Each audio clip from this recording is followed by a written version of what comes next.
Class 12 students हम लोग बड़े दिन से इंतज़ार कर रहे थे इस वीडियो का कि रिवीजन वन शॉट वीडियोस जो है वो अगर वीडियोस पोस्ट हो जाए तो जिन बच्चों का मिस आउट हुआ है या जो लास्ट मोमेंट पे रिवाइज करना चाहते हैं उनके लिए बड़ी हेल्प हो जाएगी।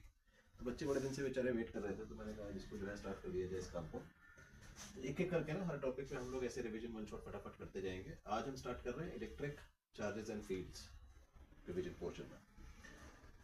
तो जहाँ जहाँ से क्वेश्चंस आते हैं बेसिकली उसमें अगर हम बात करें तो चैप्टर में दो टॉपिक्स हैं, दो हेडिंग्स हैं जो आप पढ़ते हो। एक तो कूलम्स लॉ है और एक इलेक्ट्रिक फील्ड चैप्टर है। ठीक है, तो कूलम्स लॉ से बहुत ज़्यादा क्वेश्चंस तो नहीं आते हैं। उसमें आपको चार्ज और उसकी कुछ प्रॉपर्टीज़ जहाँ से क्वेश्चन आते हैं वो याद रखना है। उसके अलावा कूलम्स लॉ का वेक्टर फॉर्म है, वहाँ पे कुछ कांस्टेंट्स आते हैं जिनकी वैल्यूज आपको याद रखनी है। ठीक है, और इलेक्ट्रोस्टैटिक फोर्स की एक दो प्रॉपर्टीज़ हैं जहाँ से आपको थ्योरेटिकल क्वेश्चन मिल सकता है। चलिए स्टार्ट करते हैं। चार्ज के टाइप्स वगैरह आप जानते हैं, उस पर बात नहीं करेंगे। दो तरह का चार्ज है, पॉजिटिव और नेगेटिव, वो आपको पता है। अब जहाँ से क्वेश्चन आता है उसमें सबसे पहला आता है क्वांटाइजेशन प्रिंसिपल। क्वांटाइजेशन प्रिंसिपल ना स्टूडेंट्स आलाइक कि सर क्या लिखे। तो देखो, अगर आपको फॉर्मूला याद है ना, what is the formula? It is q equals to plus minus n ई।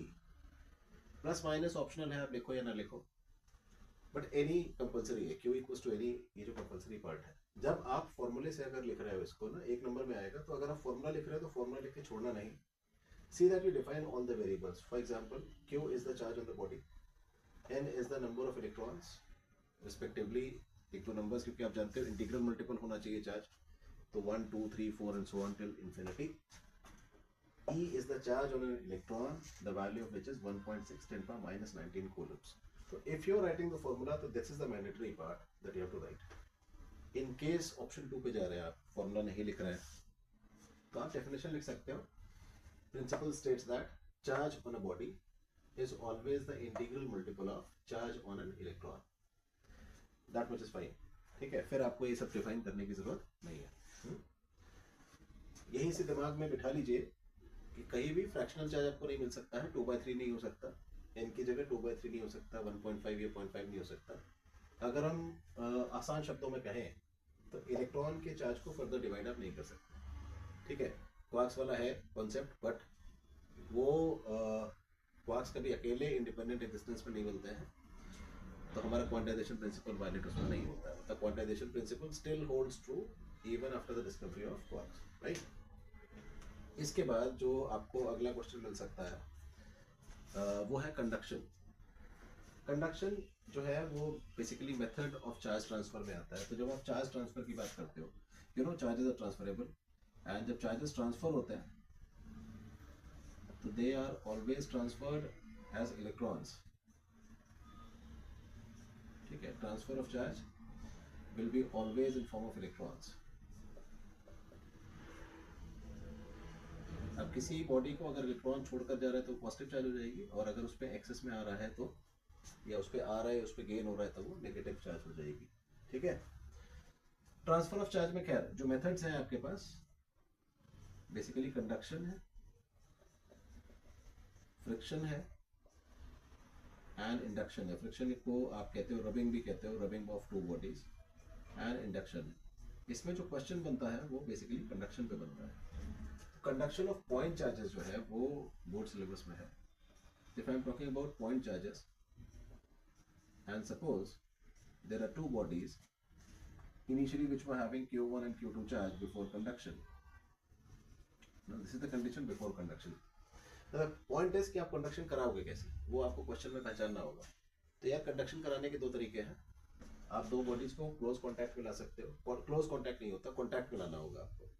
दो बॉडीज को आपको कॉन्टैक्ट में लाना है, या तो ऐसे कर लो, या फिर you connect the two bodies through a conducting wire. तो क्वेश्चन में आपको देखना है कि कॉन्टैक्ट में आया है कि नहीं, या फिर कंडक्टिंग वायर वहां पे उन दोनों बॉडीज के बीच में है कि नहीं। यदि है तो कंडक्शन का कॉन्सेप्ट आपको लगाना पड़ेगा। एंड याद रखिएगा, आफ्टर कंडक्शन दो बॉडीज पे जो चार्ज प्रोड्यूस होता है वो इक्वल होता है मैग्नीट्यूड में, और नेचर सेम होता है पॉइंट चार्जेस के लिए। तो final charge present on both the bodies will be evaluated by this formula Q1 plus Q2 by 2, and this charge will be present on both the bodies. तो ये formula याद रखना है आपको। means after conduction, since the two bodies are always having same nature of charge, so they are always going to repel each other. इस बात को आपको याद रखना है, ठीक है।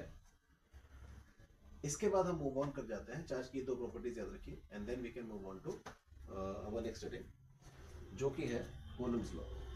तो क्वांटाइजेशन प्रिंसिपल के बाद ना जो नेक्स्ट हेडिंग आता है आपका, जो इम्पोर्टेंट है, वो एक्चुअली कूलम्स लॉ है। कूलम्स लॉ में एक दो प्रॉपर्टीज हैं जो आपको पता होनी चाहिए। तो now what is Coulomb's law? पहले तो बेसिक फॉर्मूला आपको पता हो।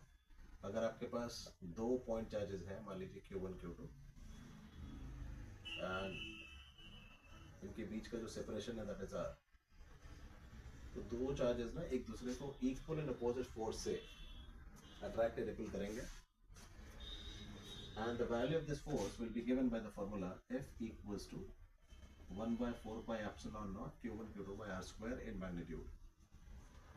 अब इसी फॉर्मूले को ना कभी कभी वो लोग या आप लोग स्मॉल k लिख देते हैं इसको, so this constant is represented by small k sometimes, ठीक है। इसको हम इलेक्ट्रोस्टैटिक फोर्स बोलते हैं और k को बोलते हैं इलेक्ट्रोस्टैटिक कांस्टेंट। तो ये जो इलेक्ट्रोस्टैटिक कांस्टेंट है ना 1/4 पाई एप्सिलॉन नॉट, इसकी वैल्यू है 9 × 10⁹ in SI system, newton metre square पर coulomb square. This is SI system. और अगर यही CGS में जाता है, बहुत कम जरूरत पड़ती है CGS में, बट पता होना चाहिए, CGS सिस्टम में यूनिट चेंज होगा और वैल्यू जो है इसकी वो है 1। तो CGS सिस्टम में इसको SI लिख देता है। CGS सिस्टम में दिस वैल्यू बिकम्स 1। न्यूटन का हो जाता है dyne, metre square will be centimetre square and coulomb will be stat coulomb to the power -2। So this is in CGS system. तो this should be known to you, right. इसमें जो epsilon not है उसकी value generally आपको मिल जाएगी paper में। We call it as permittivity of vacuum और free space और एयर, राइट। सो ये जो दो चार्जेस हमारे रखे हैं ये एयर में रखे हैं। बोले अच्छा ये बताइए, अगर मीडियम आ जाए, एयर के अलावा कुछ और आ जाए बीच में, तो उसमें फिर एक प्रॉपर्टी काम आती है जहाँ पे आप इलेक्ट्रोस्टैटिक फोर्स या कोलम्बियन फोर्स की प्रॉपर्टीज पढ़ना शुरू करते हैं, तो उसमें कवर करते हैं। सो this is the formula of Coulomb's force between two charges. अब अगर प्रॉपर्टीज में जाते हो जहाँ से क्वेश्चन आ सकता है, तो प्रॉपर्टीज में एक आपको पता हो कि डायरेक्शन कैसे निकालना है, तो डायरेक्शन यहाँ पे सिखा देता हूँ पहले आपको। डायरेक्शन वो वर्कआउट करने के लिए न्यूमेरिकल्स को इंपॉर्टेंट है, अलग से कोई नहीं पूछता है, बट जरूरत पड़ेगी इसलिए बता देता हूँ। मान लीजिए दो चार्जेस पॉजिटिव हैं या सेम नेचर के हैं, बोथ पॉजिटिव और बोथ नेगेटिव, राइट। तो ये फर्स्ट है हमारा सही, ये सेकेंड है। तो जिस चार्ज पे फोर्स निकाल रहे हो उसको सपोज कर लो वो फिक्स नहीं है, मूवेबल है, और दूसरे को थोड़ी देर के लिए फिक्स मान लेंगे। तो अभी हम Q2 पे फोर्स निकालने जा रहे हैं, तो we will take Q2 as movable charge and Q1 as fixed। Q1 Q2 को रिपेल करेगा खुद से दूर, अवे फ्रॉम चार्ज का मतलब होता है Q1 से दूर एक एरो पॉइंट करेगा। This is force on second due to first. Q2 अगर Q1 को रिपेल करेगा तो Q1 पे आप फोर्स निकालने जा रहे हैं, Q1 को आप मान लीजिए फ्री चार्ज या मूवेबल चार्ज, Q2 को फिक्स मान लीजिए। तो अगर Q1 फ्री चार्ज हो, मूवेबल हो, Q2 उसको रिपेल करेगा, Q1 Q2 से दूर अलोंग द लाइन लेफ्ट में जाएगा। ये हो गया force on first due to second, ठीक है। ऐसे ही अट्रैक्टिव के लिए है, अगर मान लो इनका नेचर अपोजिट होता, negative and positive Q1 and positive and negative Q2, so they are of opposite nature. Again ये फर्स्ट, ये सेकेंड। सेकेंड पे फोर्स का डायरेक्शन चाहिए तो सेकेंड को फ्री मानो, फर्स्ट ने सेकेंड को अट्रैक्ट किया तो सेकेंड आएगा फर्स्ट की तरफ टूवर्ड्स द चार्ज। ये हो गया force on second due to first. Similarly अगर सेकेंड फर्स्ट को अट्रैक्ट कर रहा है तो फर्स्ट को फ्री मानो, फर्स्ट पे फोर्स चाहिए तो अब first when attracted by second किधर जाएगा, सेकेंड की तरफ, तो ये हो जाएगा force on first due to second. तो डायरेक्शन कोई पूछता नहीं है, but it should be known to you, तभी आप क्वेश्चंस कर पाओगे, ठीक है। एक तो ये हो गया। दूसरी जो प्रॉपर्टी जहां से क्वेश्चन पूछा जाता है, कहते हैं इलेक्ट्रोस्टैटिक फोर्स जो है ना वो कंजर्वेटिव फोर्स है। What does this mean? Conservative force को आप कई तरह से पुटअप कर सकते हो.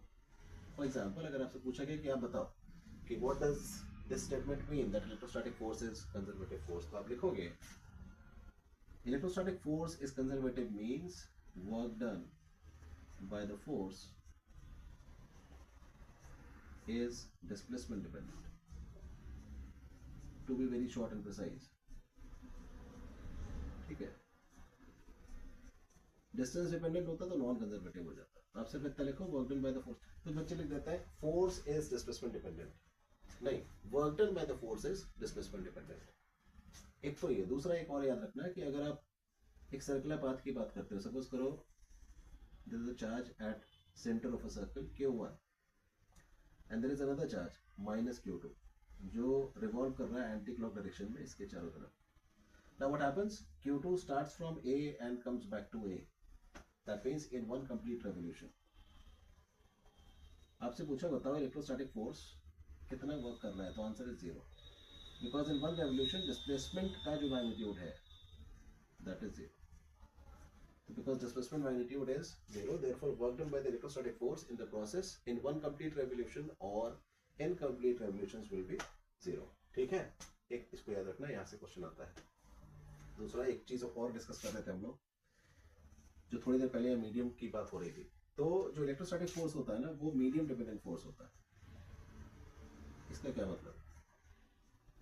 इसका मतलब है जब आप दो चार्जेस को डिपेंडेंट फोर्स, जब आप दो चार्जेस जो ऊपर लिखे ना पॉइंट चार्जेस q1 q2, इनको एयर के अलावा किसी दूसरे मीडियम में कंप्लीटली इमर्स कर दो, यानी इनके बीच में एयर की जगह कोई और मीडियम आ जाए, तो फोर्स की वैल्यू कम हो जाती है. Force will always decrease. Number one. Number two, the nature of the force does not change. दो बातें याद रखना है. तो जैसे मैंने कहा कि फोर्स डिक्रीजेस, तो उसके लिए फॉर्मूला है F medium, that is force between two charges in medium is always given by formula force between the two charges in air divided by k. Now what is k? k को बोलते हैं, दो नाम से पुकारते हैं, या तो बोलेंगे इसको डाइलेक्ट्रिक कांस्टेंट. जब k लिखते हैं तो डाइलेक्ट्रिक कांस्टेंट बोलते हैं. एल्स इसको एप्सिलॉन आर से लिखते हैं, और जब एप्सिलॉन आर लिखते हैं तो इसको बोलते हैं रिलेटिव परमिटिविटी. ठीक है. अभी k की वैल्यू जो है ना, वो एयर के लिए 1 होती है मिनिमम. k मिनिमम जो है उसकी मिनिमम वैल्यू ही 1 हो सकती है, और वो 1 है एयर के लिए. else k is always greater than 1. since k is always greater than 1, तो इस फॉर्मूले को देखो. अगर आप दो चार्जेस को किसी मीडियम में कंप्लीटली इमर्स कर दोगे तो उनके बीच का फोर्स विल ऑलवेज डिक्रीज. ठीक है. अच्छा, बोले नेचर का बताओ. तो अगर रिपल्सिव था रिपल्सिव रहेगा, अट्रैक्टिव था अट्रैक्टिव रहेगा, मतलब nature unchanged. Nature of force is not changing. So from here you can get a 1 mark short numerical या 1 मार्क का थ्योरी क्वेश्चन हो सकता है. तो एक ये इंपॉर्टेंट प्रॉपर्टी है कूलम्स लॉ की जो आपको याद रखनी है. ठीक है. इतना तो आपको कूलम्स लॉ चैप्टर से याद रखना है क्रिटिकल पॉइंट ऑफ व्यू से. Now let us move on to electric field topic. तो अब हम लोग शुरू कर रहे हैं फील्ड, है ना. फील्ड में क्या याद रखना है? फील्ड में सबसे पहले तो मैं इसको इधर ले आता हूँ. फील्ड में सबसे पहले यार आपको ना फील्ड की डेफिनेशन याद होनी चाहिए. तो if you are talking about electric field, इसका स्टैंडर्ड सिंबल है कैपिटल E. फिर से ये वेक्टर क्वांटिटी है, ध्यान रखिएगा. जैसे फोर्स जो हमने पीछे डिस्कस किया वो भी वेक्टर क्वांटिटी है. तो शॉर्ट में डिफाइन करेंगे तो एक चार्ज के चारों तरफ जो रीजन होता है या स्पेस होता है जहां तक उसका अट्रैक्टिव या रिपल्सिव इफेक्ट किसी दूसरे चार्ज पे लग सकता है, उसको कहते हैं फील्ड. तो region around a charge with in which it can attract और रिपल अनदर चार्ज. ठीक है. अब यहां से जो इंपॉर्टेंट क्वेश्चन आता है वो आता है टेस्ट चार्ज के बारे में. So what is a test charge? एक तो याद रखो theoretical definition. Now what is the test charge? Test charge का स्टैंडर्ड सिंबल होता है Q naught. It's very important. And हम इसको कहते हैं it's a positive charge of negligible magnitude. A positive charge of negligible magnitude. इसी question को अगर एक्सटेंड करेंगे तो बोलेंगे कि ये बताओ कि इसका काम क्या है, व्हाट इज इट्स सिग्निफिकेंस। तो it is used to determine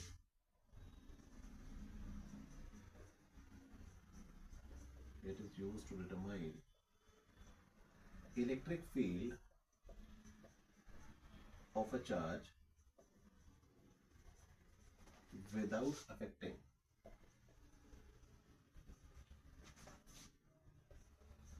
its electrical properties।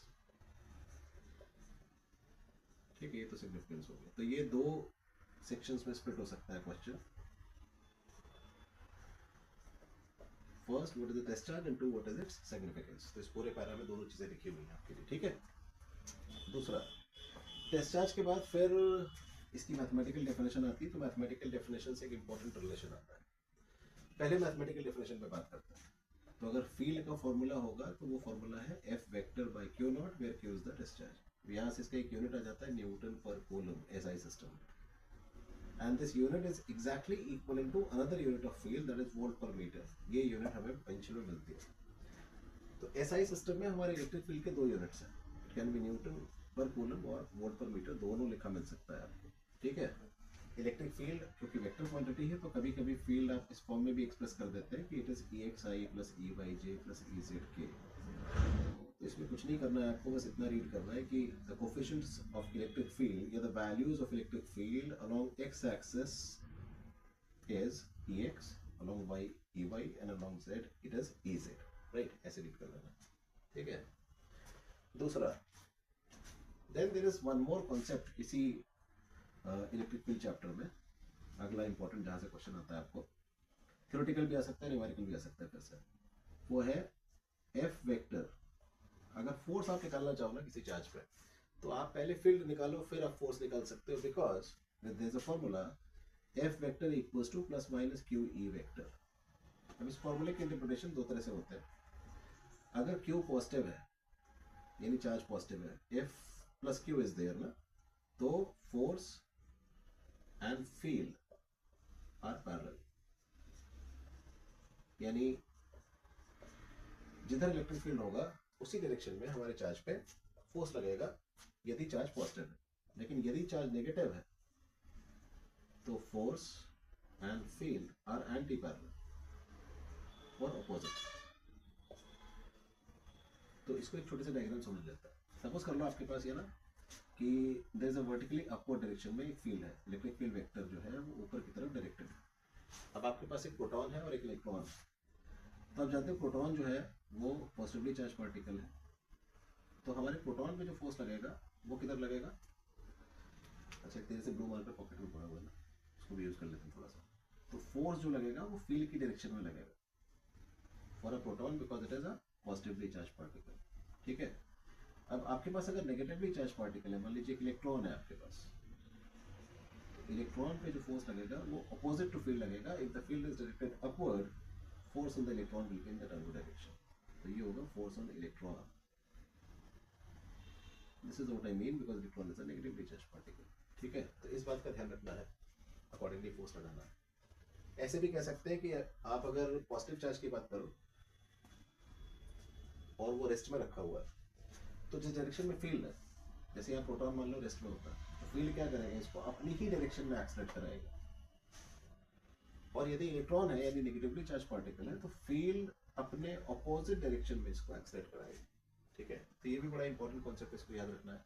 आगे जब हम लोग इलेक्ट्रिक डायपोल पढ़ते हैं तो वहां पर डेरिवेशन में ही कॉन्सेप्ट यूज होता है, प्लस न्यूमेरिकल्स भी हैं।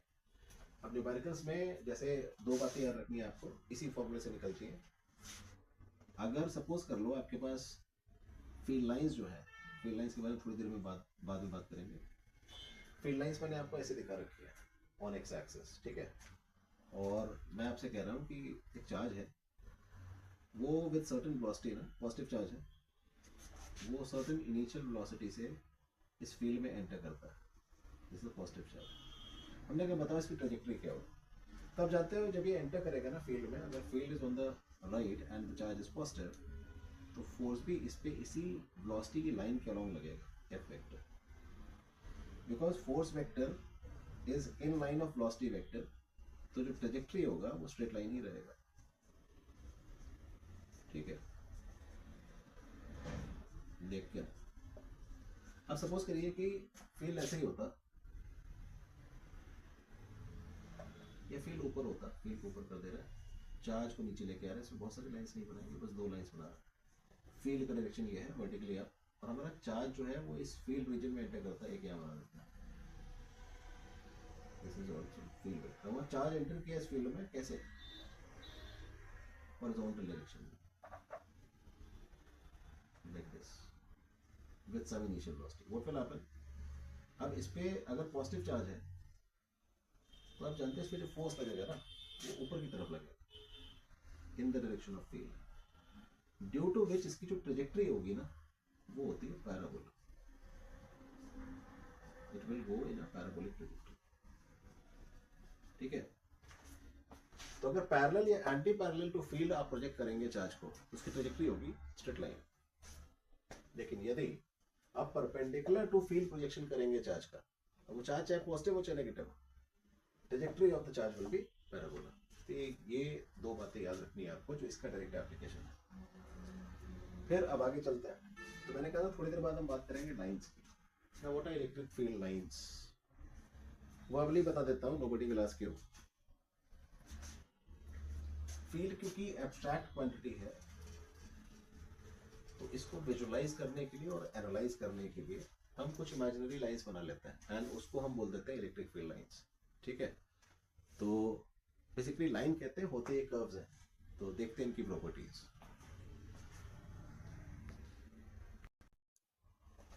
चलिए बात कर लेते हैं फील्ड लाइंस के बारे में।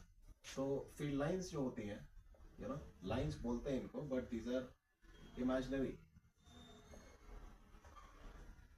Field lines are imaginary curves and they're always continuous, सिर्फ imaginary, they are imaginary continuous curves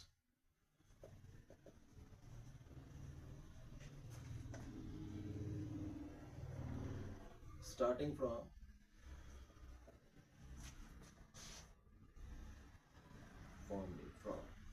from positive charge and ending at negative charge.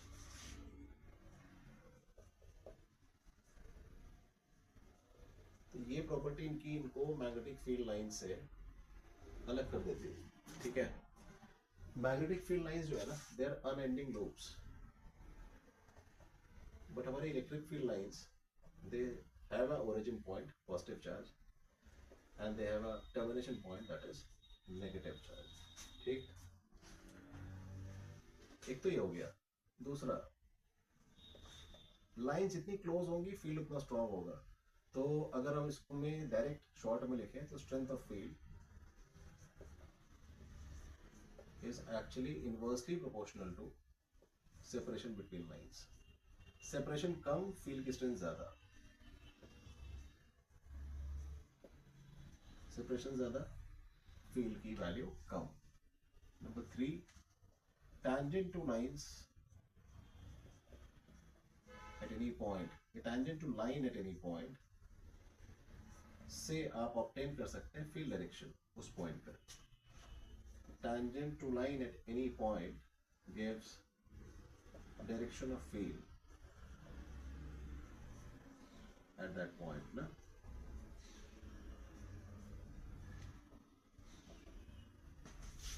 फिर एक बड़ी फेमस प्रॉपर्टी है, फेमस क्या मतलब, याद होगी सबको, इसलिए कह रहा हूँ famous. 2 lines can never intersect. Now see, they never intersect since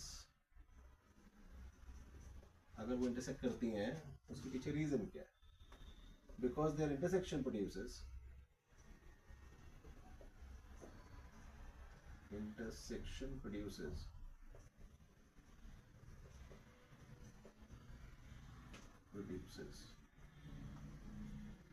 two or more directions of field vector at same point, and this is impossible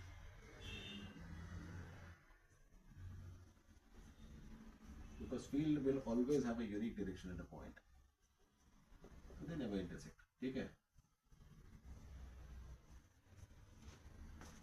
in some cases lines बनती कैसे, मान लो आपके पास सिंगल पॉजिटिव चार्ज है, single positive point charge, तो lines का जो structure होगा उसको बोलते हैं रेडियली आउटवर्ड, ऐसे। अगर सिंगल नेगेटिव पॉइंट चार्ज है तो टुवर्ड्स द चार्ज, स्ट्रक्चर जो बनता है ना उसको बोलते हैं रेडियली इनवर्ड। अगर पॉजिटिव और नेगेटिव चार्ज का कॉम्बिनेशन है और दोनों चार्जेस की वैल्यू सेम है, तो line will be from positive to negative. And कोशिश करिएगा जब आप इन्हें बनाएं तो सेपरेशन बिटवीन लाइंस आप सेम रखें। Separation won't change if there magnitudes are equal. तो लाइन पॉजिटिव से शुरू हो रही, नेगेटिव पे जा रही, और इनके बीच की सेपरेशन वैल्यू को सेम रखिए, because the charges have same magnitude. But अगर चार्जेस की मैग्नीट्यूड सेम नहीं है तो कैसे बनानी है वही बताता हूँ। ये तो हो गया when both the charges are of equal magnitude. तो अगर आप इसको Q1 ले रहे हो, इसको Q2 ले रहे हो, तो magnitude of Q1 is equal to magnitude of Q2, and the nature is opposite. One is positive, other is negative. दूसरी पॉसिबिलिटी है कि जो पॉजिटिव वाला चार्ज है बड़ा है, नेगेटिव वाले चार्ज की वैल्यू कम है। ये वाली लाइन तो ऐसी दिखेगी आपको, ये वाली लाइन भी ऐसी दिखेगी, ये वाली लाइन भी ऐसे ही दिखेगी। फिर जब आप लाइंस बनाएंगे ना तो आपने क्या करना है, पॉजिटिव का मैग्नीट्यूड अगर आपने ज्यादा लिया तो यहाँ पे लाइंस को क्लोज रखना है और नेगेटिव पे इनको दूर दूर कर देना है, जैसे मैं बना रहा हूँ। तो जिस चार्ज के पास लाइंस के बीच का सेपरेशन कम होगा, यूं कह लीजिए लाइन डेंसिटी ज्यादा होगी, वहां पर फील्ड स्ट्रॉन्ग होगा, मींस चार्ज वैल्यू ज्यादा होगी। For example if you take this as Q1 and this as Q2, the value of Q1 is greater than the value of Q2. The point where, yeah, the charge around which lines are closer, that charge has a greater value, ठीक है। और भी है, तो अब मान लो यही field line ना आपको कैपेसिटर सिस्टम में बनाने को आ जाती है। तो कैपेसिटर सिस्टम क्या है, दो पैरेलल प्लेट्स लेंगे, one is positive other is negative, तो ये पॉजिटिव प्लेट है हमारी, नेगेटिव प्लेट है, एंड बीच में कुछ नहीं है, सिर्फ एयर है। तो लाइंस को इक्वल सेपरेशन पे रखना है, and they start from positive plate at 90 degrees, end at negative plate at 90 degrees. First condition. Second, इसी में सपोज कर लो कि आप इन दोनों प्लेट्स के बीच में एक मीडियम डाल देते हो, और ये मीडियम जो है ये डाइलेक्ट्रिक है, तो मैं इसका डाइलेक्ट्रिक कांस्टेंट मार्क कर देता हूँ K। तो lines will again start from positive, will end at negative, वो वैसे ही बनाना है। डाइलेक्ट्रिक में भी फील्ड लाइंस बनानी है, बट बिकॉज डाइलेक्ट्रिक में जो फील्ड होगा उसकी वैल्यू एयर के फील्ड से कम होती है, उसका काम ही वही है ना, फोर्स को या फील्ड को कम कर देना। बिकॉज जैसे फोर्स डिपेंडेंट है वैसे फील्ड भी इस फॉर्मूले से गवान होता है, E medium equals to E air by K। Dielectric में फील्ड हो जाएगा कम, तो नंबर ऑफ लाइंस को कम कर दीजिए बस। अब due to induction this end will be negative and this end is positive, so lines will decrease in number. This is how you have to show it, ठीक है। चार्जेस दिखाने की जरूरत नहीं है आपको, लाइंस को खाली डिक्रीज कर दीजिए। फिर आते हैं कि सपोज करो डाइलेक्ट्रिक की जगह ये वो पॉजिटिव प्लेट, ये वो नेगेटिव प्लेट, और यहाँ पे कंडक्टर डाल दिया उसने, मेटल। तो कंडक्टर में K इनफाइनाइट है, तो within the conductor there is no field, remember that. इसलिए लाइंस ना आपको स्टार्ट वैसे ही करनी है, नेगेटिव प्लेट पे एंड वैसे ही करनी है, लेकिन मेटल के अंदर नहीं बनानी है। तो ये ये कुछ डायग्राम्स हैं और भी पॉसिबल है, जो इंपॉर्टेंट वाले हैं वो मैंने आपको बता दिया, ठीक है। फील्ड लाइंस के बाद जो हमें नेक्स्ट हेडिंग इंपॉर्टेंट आती है वो आती है dipole, electric dipole. Now electric dipole जो सिस्टम है वो जनरली बच्चों को याद होता है, कहते हैं कि it's a system of equal and opposite charges, system of equal and opposite charges separated by some separation, ठीक है,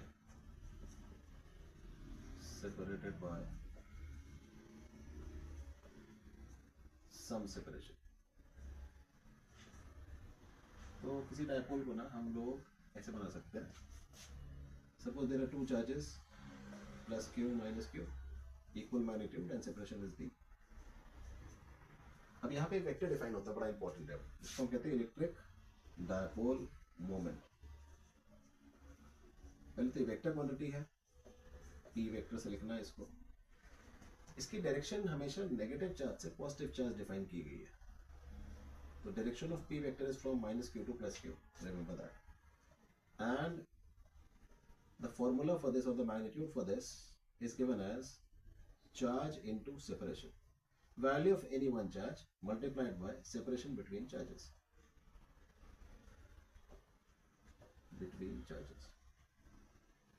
एंड डायरेक्शन जैसे हमने लिखी minus q to plus q। और you can also write it as per above diagram, you can write it as qd from minus q to plus q, कैसे भी लिख सकते हो।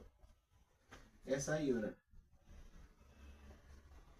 क्या होगी, कूलम मीटर, चार्ज का कूलम और डिस्टेंस का मीटर, ठीक है, capital C and small m, ये याद रखना, बड़ा इंपॉर्टेंट है। अब डेरिवेशन जो होते हैं हमारे डायपोल के एक्सियल इक्वेटोरियल पॉइंट या फिर टॉर्क कैलकुलेशन के लिए, वहां पे हम d को 12 लेते हैं, अपनी कन्वीनियंस के लिए लेते हैं। जब भी आप डायपोल मोमेंट निकालेंगे, see that you are multiplying charge by the total separation between the charges. अब वहां 12 है तो 12 से मल्टीप्लाई करेंगे तब भी आएगा, ठीक है। चलो मूव ऑन करते हैं, और मूव ऑन करने से पहले इसी डायग्राम में आपको बता देता हूँ एक्सियल और इक्वेटोरियल पॉइंट, दो चार्जेस को प्लस q माइनस q को जो लाइन ज्वाइन कर रही है इमेजिनरी, अगर उसको एक्सटेंड कर दो, इसको डायपोल एक्सिस भी कहते हैं, फिर इस पे कोई पॉइंट ले लो आप कैपिटल P से, तो P को बोलेंगे एक्सियल पॉइंट, या दूसरा नाम है एंड ऑन पोजीशन, ठीक है। And then if you draw the perpendicular bisector of this line, फिर इस परपेंडिकुलर बाइसेक्टर पे आप कोई पॉइंट ले लो, मान लो S ले लिया आपने, तो इसको बोलते हैं इक्वेटोरियल पॉइंट,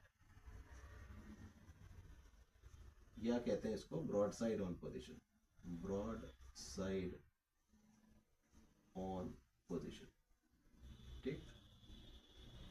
इनकी टर्मिनोलॉजी है।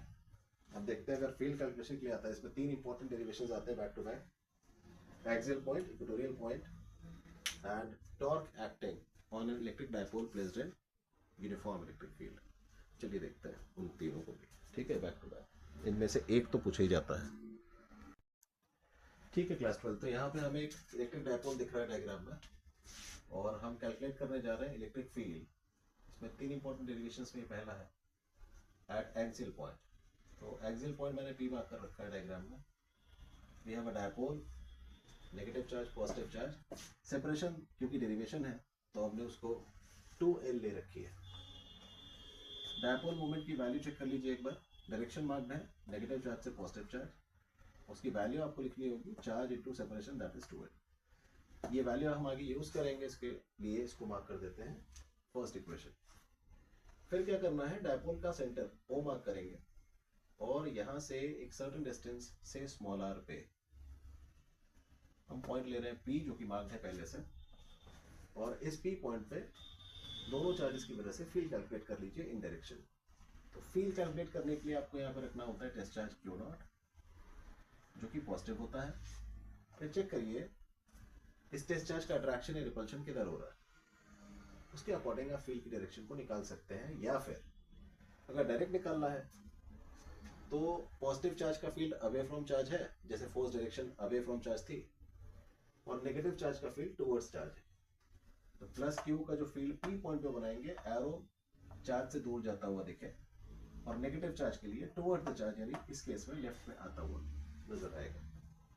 ऐसे कर सकते हैं डायरेक्ट, जिनको ये कन्वीनियंट लगता है। जिनको कन्वीनियंट ये नहीं लगता है, थोड़ा एनालाइज करके बनाना चाहते हैं, तो पॉजिटिव चार्ज इस पॉजिटिव को रिपल करेगा, तो टेस्ट चार्ज जाएगा राइट में। जिधर टेस्ट चार्ज जाएगा उधर ही उसका फील्ड होगा। तो नेगेटिव चार्ज हमारे टेस्ट चार्ज को अट्रैक्ट करेगा अपनी तरफ, तो फील्ड जाएगा टुवर्ड्स द चार्ज यानी लेफ्ट में। ठीक है। नाउ अब अगर हम इसको सॉल्व करें तो दो फील्ड जो हमारे वहां आए हैं वो दोनों अपोजिट डायरेक्शन में, तो अननेसेसरी स्टेप्स यहाँ पे मैं नहीं लिख रहा हूँ, सीधे मैं नेट फील्ड पे आ रहा हूँ। जो नेट फील्ड होगा that is always the difference of the two fields, because in this case they have opposite directions with respect to each other. So field of positive charge, positive point के करीब है, उसका field ज्यादा होगा, इसलिए field of positive minus field of negative दिखाएंगे। अभी 1/4πε0 दोनों एक्सप्रेशंस में आना है, उसको पहले बाहर करते हैं। चार्ज की वैल्यू दोनों एक्सप्रेशंस में आनी है, उसको बाहर करते हैं। अब सिंगल पॉइंट चार्ज का जो फील्ड फॉर्मूला है k/r², फोर्स है k/r², फील्ड क्या है k/r², वो लगाते हैं। तो चार्ज बाहर किया, distance square. Let us come to this point. Positive charge की दूरी अगर आप देखोगे, ये वाली डिस्टेंस मार्क होगी। अब ये डिस्टेंस निकालेंगे कैसे, समझ लेते हैं।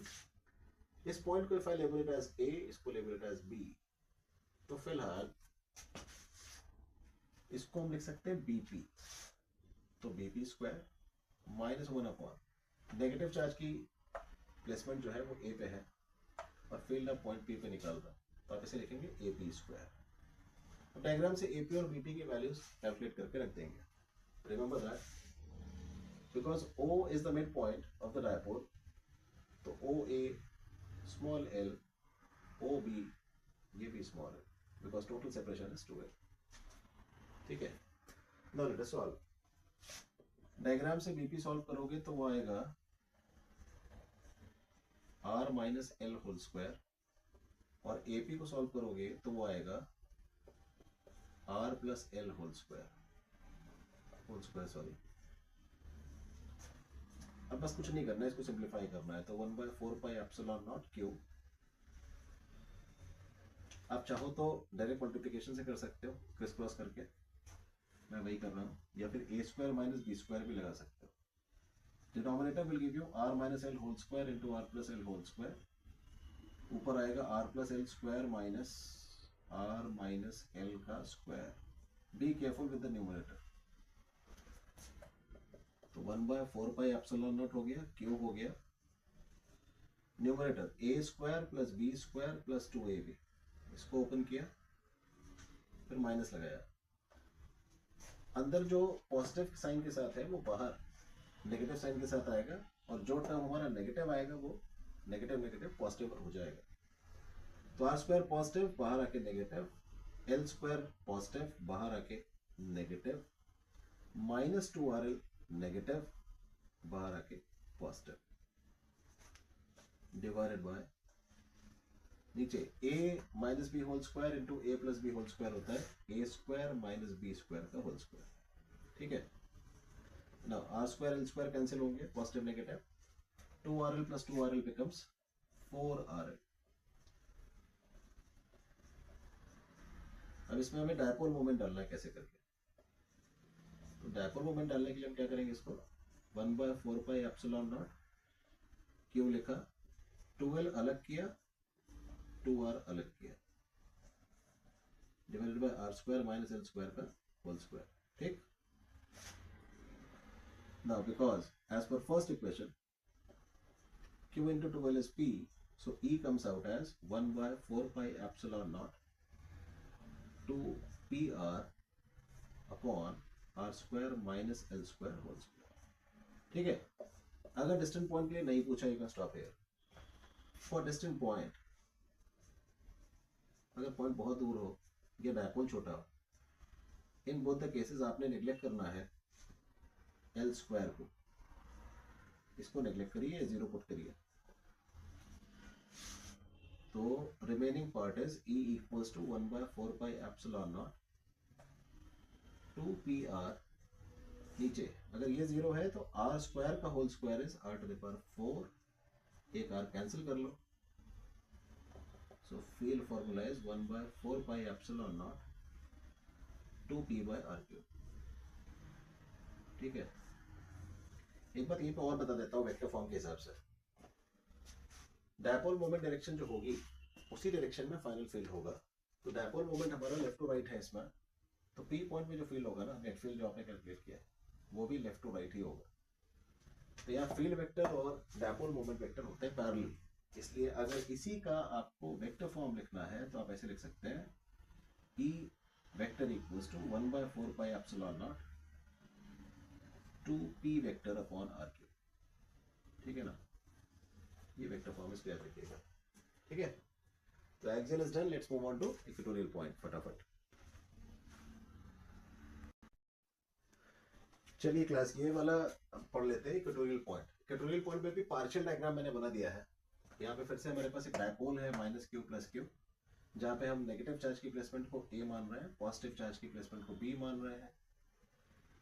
o इसका मिड पॉइंट है जो डायपोल एक्सिस है ए बी का, और इस o से एक सर्टेन डिस्टेंस से स्मॉल r पे there is a point p and this p is the equatorial point, इसी को हम बोलते हैं इक्वेटोरियल पॉइंट। ठीक है, now this p is equidistant from a and b, और अगर आपको ये डिस्टेंस कैलकुलेट करनी है तो उससे पहले आप ये निकाल लीजिए, ओ बी मार्क करिए, कितना हो जाएगा L, because O mid point है, टोटल सेपरेशन 12 है, और ओ ए हो जाएगा L।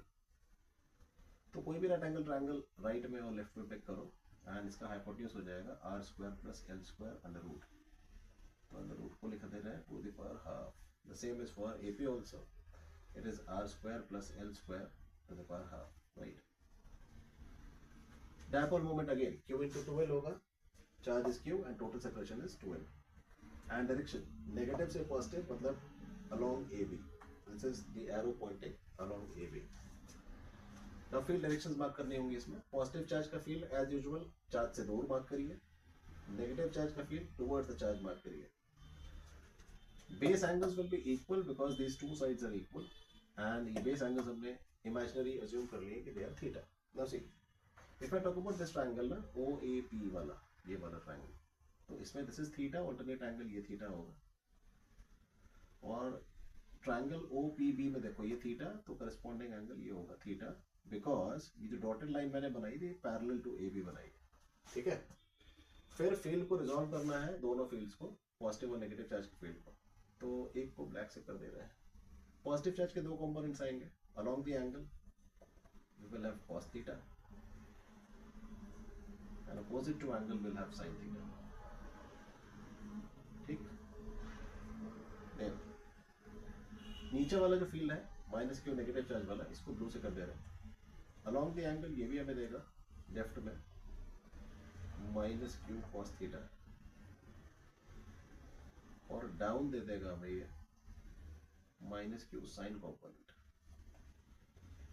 ठीक है, अब कुछ भी लिखने से पहले आपको E + q और E - q के मैग्नीट्यूड्स निकालने जो सेम आएंगे due to symmetry. It is 1/4 pi epsilon not charge upon square of distance. अभी इस चार्ज की दूरी देखो, A से P r² + L² under root, positive वाला लिया उसकी दूरी देखो same r² + L² under root, तो distances being same the magnitudes are equal, charge values being same magnitudes are equal, तो दोनों ही क्वांटिटीज चार्ज वैल्यू या डिस्टेंसेस सेम है, तो दोनों फील्ड्स की वैल्यू सेम आने वाली है। अब इस क्वांटिटी का स्क्वायर करके रखोगे डिस्टेंस का, तो ये आएगा r² + L²।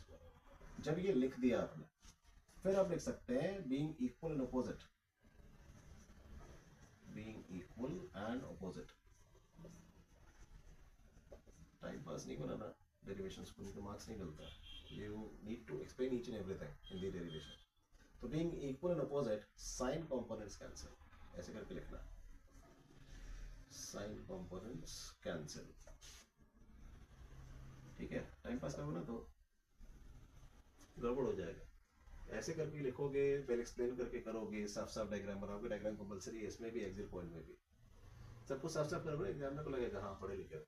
ठीक है, okay, when sine components cancel तो नेट फील्ड हमारे पास आएगा E sum of the cos components, जिसको हम E plus q plus E minus q और कॉस थीटा हम बाहर निकाल सकते हैं कॉमन, ठीक, ये डायरेक्ट कर सकते हैं। अच्छा, दोनों की वैल्यू है सेम, तो एक काम और आप डायरेक्ट कर सकते हो, 1/4 pi epsilon not Q R square plus L square, ये कॉपी किया आपने, और 2 बार ऐड करने का मतलब है इसको 2 कर दो, समझे ना, ये डायरेक्ट कर देंगे। फिर आए कॉस थीटा, तो कॉस थीटा यार किसी भी ट्रायंगल से आप निकाल लो, कॉस थीटा होता है base upon hypotenuse. If I am talking about triangle OAP, कोई बच्चा OPB से निकालेगा वो भी सेम आएगा, तो OAP में बात कर लेते हैं, ये लेफ्ट वाला जो राइट एंगल ट्रायंगल है इसमें बात कर लेते हैं। तो 90 के सामने हाइपोटेन्यूज है, आपको पता है ये बेस है OA, तो बेस का जो लेंथ है वो L है and hypotenuse is r square plus L square, correct? Now from first equation देखो numerator 2QL या Q into 2L is what? Dipole moment. So from first you just modify this expression and it's done. 1/4 pi epsilon naught 2QL हो गया P और नीचे हो गया r square plus L square। अच्छा, यहाँ पे पावर हाफ है ना, करेक्शन है, बेस अपॉन हाइपोटेन्यूज, हाइपोटेन्यूज ये है under root r square plus L square। अब देखो इसकी पावर कितनी है 1, इसकी पावर है हाफ, तो 1 प्लस हाफ हो गया 3/2, बेस सेम होता है तो पावर ऐड होती है, खत्म, done. Now if they are asking you for से डिस्टेंट पॉइंट,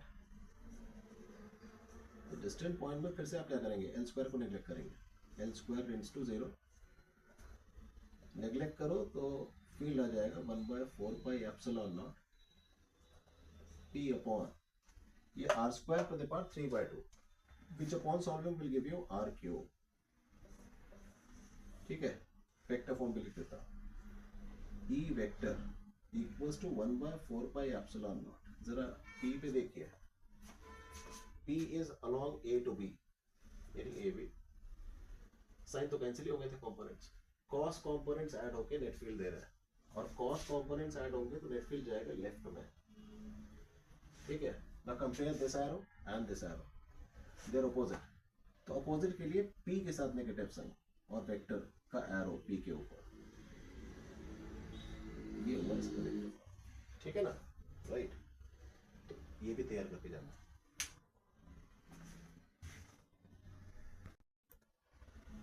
अच्छा, अब डिस्कस करते हैं कि अगर आप एक यूनिफॉर्म इलेक्ट्रिक फील्ड में किसी डायपोल को या इलेक्ट्रिक डायपोल को रखते हो तो क्या होगा। तो लेट्स सी, मैंने यूनिफॉर्म फील्ड को यहाँ पे ड्रॉ कर रखा है 4 लाइन से जो एक दूसरे के पैरेलल दिख रही हैं और इक्वल सेपरेशन पे दिख रही है। माइंड यू ये डायग्राम भी जरूरी है, डेरिवेशन बिना डायग्राम के मत करिएगा। तो ये सारी लाइंस इक्वल सेपरेशन पे दिखनी चाहिए और एक ही डायरेक्शन में पैरेलल टू ईच अदर दिखनी चाहिए, तभी वो यूनिफॉर्म फील्ड शो होता है, ठीक है।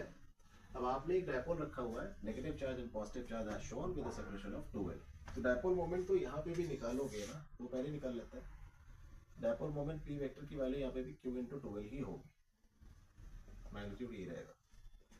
Now let us take this point as A and जहाँ पॉजिटिव चार्ज है हमारा उसको मान लेते हैं हम B। थोड़ी देर पहले हमने एक कॉन्सेप्ट पढ़ा है इसी वीडियो में कि नेगेटिव चार्ज पे जो फोर्स लगता है फील्ड में वो अपोजिट टू फील्ड लगता है।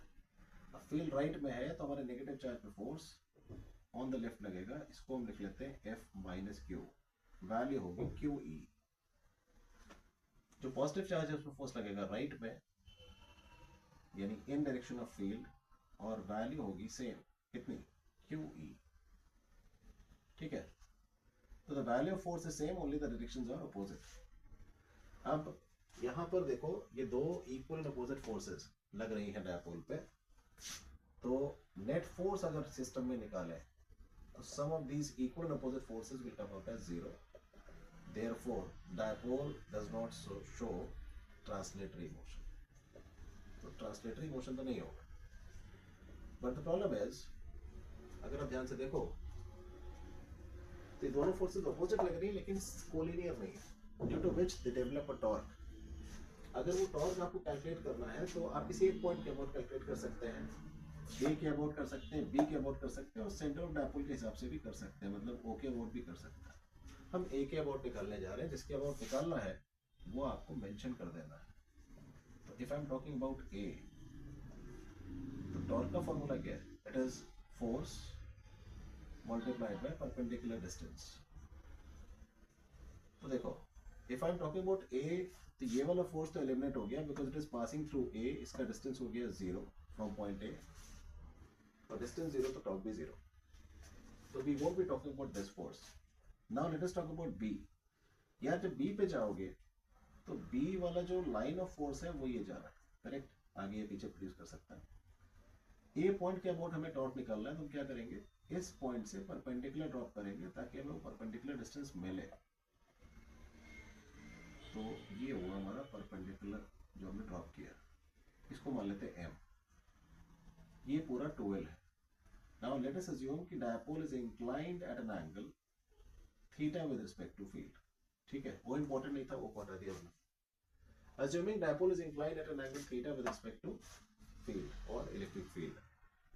Now see, अब अगर ये एंगल आपका थीटा आ रहा है तो ऑल्टरनेट एंगल ये वाला भी थीटा होगा. Now if you talk about that triangle that is AMB, ये अलग से भी दिखा सकते हैं, डायरेक्ट भी पुट कर सकते हैं. तो हमें चाहिए AM. AM is the perpendicular upon hypotenuse that is square is basically sin theta. यार AM आ जाएगा आपके पास 2L sin theta, right. Put कर देते हैं. तो torque force at B that is QE multiplied by 2L sin theta. यहाँ dipole moment डालने के लिए थोड़ा सा रीअरेंज करते हैं इसको. Q into 2L लिखते हैं, तो it becomes Q into 2L into E sin theta. Q into 2L क्या हो गया, P from first equation. From first equation it becomes PE sin theta. In vector form we can write it as tau equals to P cross E, right. ठीक है, तो this is how this expression is derived. Remember diagram is compulsory. अब इसके बाद आखिर में ना कुछ important points हैं, जैसे एक्सियल इक्वेटोरियल पॉइंट को हमने थोड़ी देर पहले डिस्कस किया, और दो इंपॉर्टेंट फॉर्मूले भी हैं, वो भी आपको बता देता हूँ. फिर इसको वाइंड अप करते हैं वन शॉट को. ठीक है, चलिए शुरू करते हैं. तो बच्चों कंक्लूडिंग पॉइंट्स जो है वो कुछ ऐसे हैं. कंक्लूडिंग पॉइंट्स, फर्स्ट इज, अगर आप सिर्फ डिस्टेंट पॉइंट की बात करो तो डिस्टेंट पॉइंट में चाहे एक्सियल पॉइंट का फील्ड हो या इक्वेटोरियल पॉइंट का फील्ड हो, the relation as field follows E proportional to 1 by r cube. So if you draw a curve, naturally it will be a hyperbola, right? Number 2, again for distant point, video को एक बार अगर आप rewind करना चाहते हैं कर सकते हैं, और ये चेक कर सकते हैं कि डिस्टेंट पॉइंट में हमने जो एक्सियल पॉइंट का फील्ड निकाला है उसको -2 से मल्टीप्लाई कर दो. सॉरी, इक्वेटोरियल पॉइंट का जो फील्ड निकाला है उसको -2 से मल्टीप्लाई कर दो. बोलने और लिखने में उल्टा होता है ना. इक्वेटोरियल पॉइंट का जो फील्ड आपने निकाला है उसको -2 से मल्टीप्लाई कर दो, आपको एक्सियल पॉइंट का फील्ड मिल जाएगा. So this is the relation between field axial and field equatorial for distant point only. ध्यान रखिएगा, फॉर डिस्टेंट पॉइंट, और you can also call it as for short dipole. ठीक है. एक और बात, यदि आप यूनिफॉर्म फील्ड में किसी डायपोल को रखते हो तो फर्स्ट थिंग, उस पर नेट फोर्स नहीं लगता, एफ नेट इज 0, इसलिए कोई ट्रांसलेटरी मोशन नहीं होता. 2, उस पर टॉर्क लगता है PE sin थीटा, इसलिए it will show rotatory motion.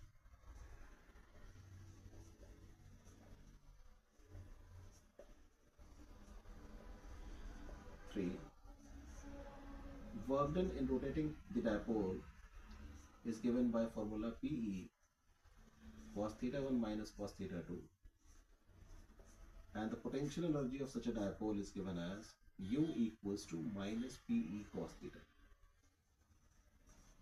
ठीक है. अगर आप इसी डायपोल को किसी नॉन यूनिफॉर्म फील्ड में रखते हो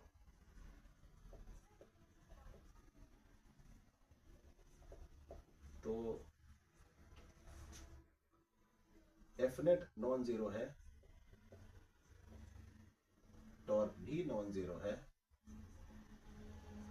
इसलिए dipole translatory as well as rotatory motion दोनों शो करेगा। Dipole shows translatory as well as rotatory motion, ठीक है। तो these were you know major points जहाँ से क्वेश्चंस आते हैं और आपको चीज़ें याद होनी चाहिए। इसमें इंपॉर्टेंट डेरिवेशंस भी कवर हो गए, बट ये कुछ मेजर पॉइंट्स हैं जो आपको याद ही होने चाहिए, इसके अलावा कोई रास्ता नहीं है, कम से कम है ये, this is minimum. I have tried to keep things to minimum and simple so that you get a quick start, right. तो दैट्स ऑल फॉर टुडे। अगले वीडियो में मिलते हैं पोटेंशियल एंड कैपेसिटेंस के साथ। Thank you.